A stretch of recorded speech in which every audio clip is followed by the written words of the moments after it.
मित्रांनो, आज आपल्या भोरमध्ये देऊळ बंद ह्या गाजत असलेल्या चित्रपटाचे निर्माते प्रवीण तरडे यांनी शिवराज सिने कॅफेला भेट दिली। भोरकरांचा एवढा प्रतिसाद पाहून ते खूप खुश झाले। थिएटर हाऊसफुल आणि प्रेक्षकांचा उत्साह पाहण्यासारखा होता। भोरमध्ये आलोय भोर।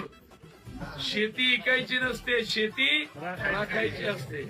आणि भोर गावाचे विशेष आभार का सांगा का, आज अख्ख्या जगामध्ये हा सिनेमा गाजतोय आणि प्रत्येक जण विचारतोय, अरे काय भारी दिसतंय, काय भारी डोंगर आहे, काय भारी देऊळ आहे, काय भारी गाव आहे।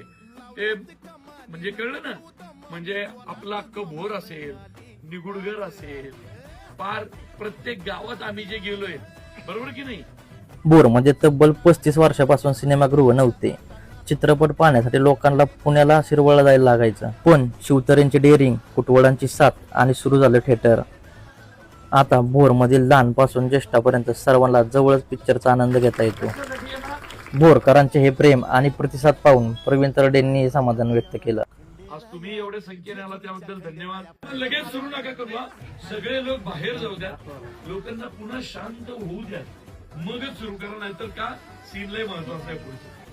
आणि हो, अशाच नवनवीन माहितीसाठी आजच फॉलो करा आपल्या इन्स्टा पेजला।